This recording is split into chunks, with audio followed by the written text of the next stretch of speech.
नमस्कार, मैं गोलू सिंह। आप देख रहे हैं बिहारी टुडे न्यूज। मैं अभी गया में हूँ और हमारे साथ तभी अमित कार्तिकेय जी गया जिला के प्रवक्ता हैं। क्या सर, जनसुराज फिर से मुहिम पर निकल चुकी है। एक नए मुहिम पर फिर से प्रशांत किशोर जी हर जिला को भ्रमण कर रहे हैं। नए नवनिर्मित बिहार, ये कैसे देख रहे हैं आप लोग?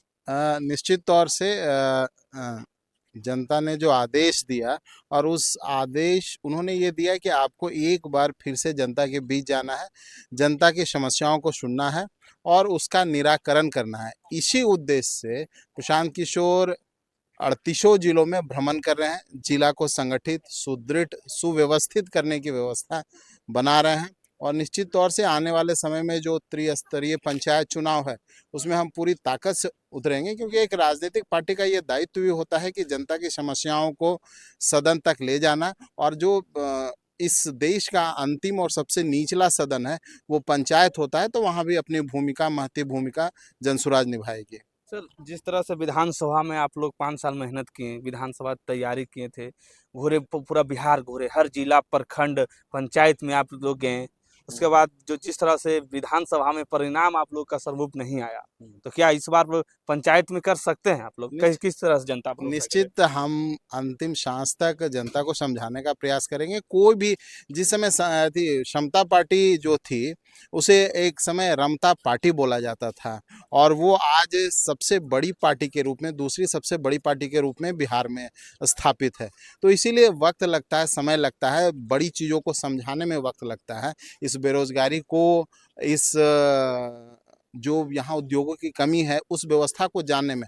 होता क्या है कि कभी कभी छोटा सा लोभ लालच में पड़ के ये जो समाज है, ये जो जनता है, अपना डिसीजन बदल लेती है, जिसका प्रभाव हुआ, जिसका परिणाम हुआ कि आज हम शून्य पे हैं। लेकिन प्रशांत किशोर जी ने कहा था कि हम या तो अर्श पे रहेंगे या फर्श पे रहेंगे, तो अगर शून्य से शुरुआत फिर से करनी है तो निश्चित करेंगे और बिहार को बदलने की मुहिम में अपना कदम एक फिर बढ़ाएंगे। क्यों जनता पंचायत चुनाव में आप पे भरोसा करे? फिर विधानसभा में नहीं किया, फिर पंचायत चुनाव में आप लोग आए हैं। किस उद्देश्य से? किस निश्चित चुनाव ही लड़ना है क्या आप लोग का? यही उद्देश्य है क्या? निश्चित तौर से अगर किसी भी राज्य में, जब किसी भी फैक्ट्री में कोई धमाका होता है, अगर वहाँ 5 लोग मरते हैं तो निश्चित तौर से उसमें 4 बिहारी होते हैं। तो बिहार जैसे प्रदेश में उद्योगों का जाल क्यों नहीं बिछे? क्या यहाँ बाकी चीज़ों का कमी है? सबसे सस्ता लेबर, पूरे भारत में जो सबसे सस्ता लेबर है वो हमारे पास है, फिर भी यहाँ उद्योग नहीं। यही लेबर पंजाब, हरियाणा, केरल, तमिलनाडु में जाके उस राज्य को अमीर बना रहे हैं, उस राज्य के जीडीपी को बढ़ा रहे हैं। और बिहार का जो जीडीपी है समय के साथ घट रहा है। तो निश्चित तौर से हम उस जनता को जगाना चाहते हैं कि आप अपने ही राज्य में उद्योग के लिए लड़िए। हमारे बगल में स्टील फैक्ट्री है, वो उसका उद्घाटन आज से 20 साल पहले हुआ और अभी तक उसकी शुरुआत नहीं हुई। Arrow steel plant. हाँ, एरू steel plant. Jitan Ram Manjhi MSME मंत्री हैं, लेकिन चाहे इमामगंज में पिछले बार भी 5 लोगों की मृत्यु हुई और उड़ीसा वाले प्लांट में इस बार भी 4 लोगों की मृत्यु हुई, तब भी वहाँ एक भी उद्योग नहीं है जिसमें 300 से 500 लोग काम कर सकें। इस स्थिति में सिर्फ राजनीतिकरण करना हमारा काम नहीं, हमारा काम है जनता को जगाना। किस लिए जगाना? कि उनका जीवन यापन अच्छा कैसे हो, उनकी बच्चों का स्कूली से, बड़े लोग तो बड़े स्कूलों में पढ़ा लेते हैं, उनकी स्कूली शिक्षा अच्छी कैसे हो, उन तक सुविधाएं कैसे पहुंचे। तो सबसे बड़ा जो उसका अथी है वो निश्चित है उद्योग है और शिक्षा है, और जनसुराज निश्चित तौर से उद्योग और शिक्षा पे ही फोकस करता रहा है। आगे क्या मैनिफेस्टो के साथ उतरिएगा? किस तरह से विधानसभा में झटका लगा, उस तरह से फिर पंचायत चुनाव में झटका लग जाएगा, तो फिर किस तरह से पार्टी खड़ा कर पाइएगा? देखिए, वीर जो है ना अपने कदम पीछे नहीं हटाते हैं।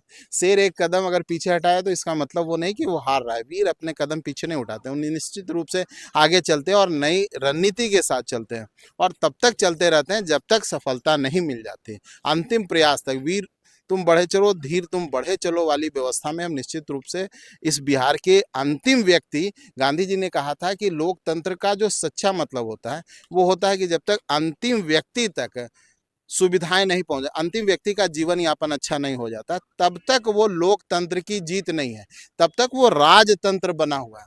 और लोगों ने उसे राजतंत्र बना दिया है। मंत्री हैं, पिता मंत्री हैं, बेटे मंत्री हैं, ये व्यवस्था बहुत अच्छी नहीं है।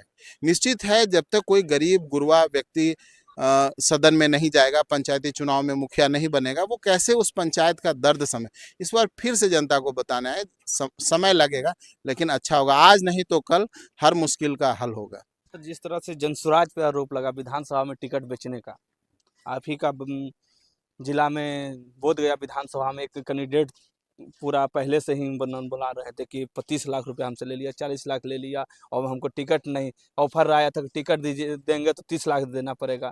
आप नाम लेना उचित नहीं समझ रहे हैं, आप भी जान रहे हैं उनको, किस तरह से देखते हैं इसे? निश्चित तौर पे देखिए, जब 5-6 लोग रहते हैं और उनमें टिकट उनको नहीं मिलता है तो एक गुस्सा, एक आक्रोश होता है। वो गुस्सा एक आक्रोश का रूप है, उसमें सत्यता निमित्त मात्र भी नहीं है। तो फिर पंचायत चुनाव में क्या होगा? इस तरह से फिर आरोप लगेंगे आप पे कि निश्चित तौर से जब भीड़ बड़ी होगी, अधिक लोग चुनाव लड़ना चाहेंगे, तो आरोप प्रत्यारोप का दौर जारी रहेगा। लेकिन जनसुराज ने इतनी बड़ी व्यवस्था बनाई, अलग अलग पार्टियों ने कहा कि भाई आप, पूरा बिहार पीली गाड़ियों से भर गया, इतना पैसा जनसुराज के पास कहाँ से आ रहा है?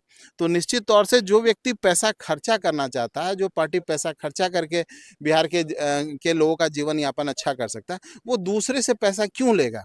ये एक सोचने वाली बात है। अगर ऐसा होता, दूसरी पार्टियां जिनको पूर्ण बहुमत आया है, उनको 10,000 देने की क्या आवश्यकता पड़ती? हमको तो आवश्यकता नहीं नजर आ रहा है। और वो 10, किसी भी चीज का परमानेंट सॉल्यूशन होना चाहिए। 10,000 तो पैलिएटिव सॉल्यूशन है, थोड़ा सा क्षण भर का सॉल्यूशन है। लेकिन जो परमानेंट सॉल्यूशन हम करने आए कि यहाँ का शिक्षा अच्छा होना चाहिए, उद्योग लगना चाहिए, वो बड़ी चीज है जो समझाने में समय लग रहा है। निश्चित तौर से हम समझा पाएंगे आने वाले पंचायती राज में और अगले विधानसभा चुनाव में। नए मुख्यमंत्री का चेहरा यहाँ पे होगा। नीतीश कुमार का इस्तीफा बहुत जल्द होने वाला है बिहार में। राज्यसभा तो चले गए हैं, जीत भी गए हैं, किस तरह से देख रहे हैं जनसुराज? और आप 10 अप्रैल तक उनका टेन्योर है, 10 अप्रैल तक वो मुख्यमंत्री रहेंगे और नीतीश कुमार बदलने में माहिर हैं। ठीक है, कब क्या बदल जाएगा बिहार में ये कुछ नहीं कहा जा सकता। जब तक वो कुर्सी पे हैं तब तक ये नहीं कह सकते कि अगला मुख्यमंत्री कोई, और 10 अप्रैल के बाद ही ये संभावना व्यक्त करना ठीक रहेगा कि अब नीतीश कुमार राज्यसभा गए, हो सकता है कि वो मुख्यमंत्री ही रह जाए, क्योंकि पूर्व का जो इतिहास, उनका ट्रैक रिकॉर्ड है, वो ठीक नहीं है। आपके नेता तो कर जल्द ही सौंप देना चाहिए। नहीं सौंपने की इच्छा जो है, अभी सभी जगह जहां जहां वो गए हैं वहां उनका यही स्टेटमेंट है, मैं ही मुख्यमंत्री हूं, आगे भी मैं ही काम करूंगा। तो उनका जो स्टेटमेंट है वो ट्रैक रिकॉर्ड बना है कि मैं ही मुख्यमंत्री हूं और मैं ही आगे काम करूंगा। अभी तक उनका यही स्टेटमेंट है। आप लोग एक सिस्टम थे, एनआईटी छात्र, आप लोग उनके घर भी गए थे, प्रशांत जी भी घर गए थे, अभी तक न्याय नहीं मिला है। निश्चित। और एक और मामला उसके बाद चलाया, छपरा सारण के तरफ एक लड़की को कुआं में डाल दिया गया, इसको कैसे देख रहे हैं? देखिए, जो नीट छात्रा थी उसके लिए सबसे पहले हम लोग उनके यहाँ, प्रशांत जी सबसे पहले पहुंचे थे और हम लोग के त्वरित कार्रवाई के वजह से सीबीआई जांच हुई और निश्चित तौर से परत दर परत उसमें खुलने लगा। आरजेडी के कुछ लोगों ने उसमें कहा भी कि इसमें निशांत का भी अहम भूमिका है, जिसके वजह से ये एक और बवाल बना। और निश्चित तौर पे ये जांच का विषय है कि उसमें सत्यता क्या है। लेकिन अगर ये बात कोई कह रहा है उनके विपक्षी, तो उसमें जांच होना चाहिए। सीबीआई जांच हो रहा है, थोड़ा वक्त लगता है, समय लगता है, तो निश्चित तौर से परिणाम सुखद होगा और निश्चित तौर से मेरी जो बहन है उनको न्याय मिलेगा और माता को भी न्याय मिलेगा। किस तरह से गया जनसुराज संगठन में कितना अभी लोग एक्टिव हैं और किस तरह से लोग, आप लोग काम करिएगा आने वाले समय में? निश्चित है कि कुछ दिन पहले ही प्रशांत आए थे गया, और निश्चित जो सम्राट होटल का जो हॉल है वो पूरा खचाखच भरा हुआ था। और ये दिखाता है ताकत कि मन में गुस्सा जरूर है कार्यकर्ताओं को, लेकिन अंदर से निश्चित है कि जनसुराज के प्रति समर्पित है। अगर समर्पित नहीं रहते तो वो एक भीड़ फिर नहीं आती, भीड़ लौट के आ रही। इसका मतलब लोग को लग रहा है कि हमको ठगा गया और रोजगार और शिक्षा की बात जो सरकार की थी उस पर आज भी बात नहीं होता।